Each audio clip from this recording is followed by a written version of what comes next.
Commander William T. Riker, Jonathan Frakes, killed one of his love interests on Star Trek, The Next Generation, and her death felt unnecessary and out of character.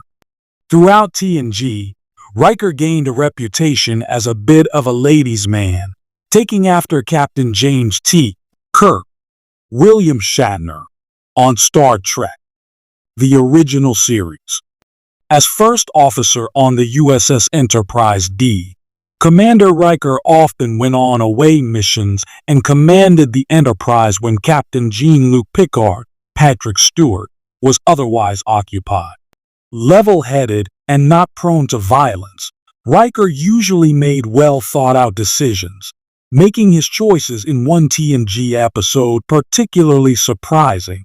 In Star Trek, The Next Generation Season 3, Episode 9, The Vengeance Factor, the Starship Enterprise seeks out the Akamarians after some of their people looted a Federation outpost.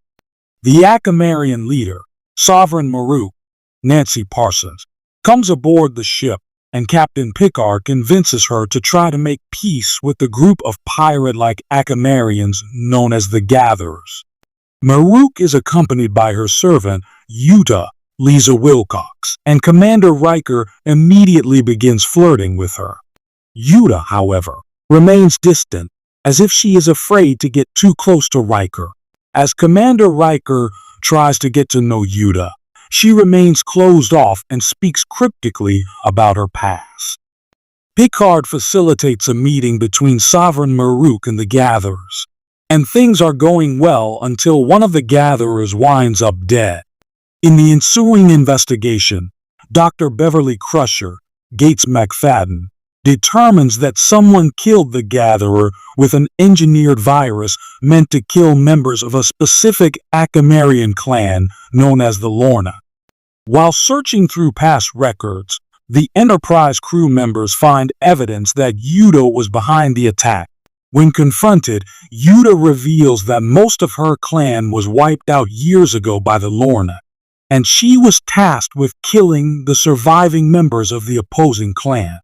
Yuta now seeks to kill the leader of the Gatherers, Chorgan Stephen Lee, the last surviving Lorna. As Yuta approaches Chorgan, Riker fires a phaser at her. Despite a direct hit, she continues to move toward Chorgan. As Captain Picard sits unmoving in the background, Riker fires on Yuta 2 more times, eventually vaporizing her. With the setup of Commander Riker's obvious interest in Yuta and Yuta's evasiveness, Star Trek, The Next Generation's The Vengeance Factor builds to a dramatic climax, but the final confrontation is oddly staged.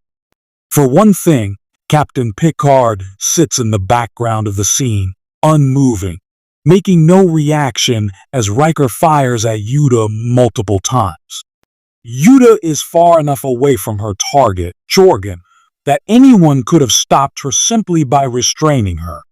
She has no weapon other than a virus specifically engineered to harm only Chorgan, meaning anyone could have stepped in to stop her. It's never made clear how Yuta is able to remain upright after 2 powerful phaser blasts, but regardless, there were several other, less violent, ways she could have been apprehended. Picard or Riker could have ordered the Enterprise to beam her directly to the brig, for example. Not only does Yuta's death feel unnecessary, but it also feels out of character for Riker. Star Trek, The Next Generation didn't often include such dramatic violence, making the ending of The Vengeance Factor feel shockingly out of place.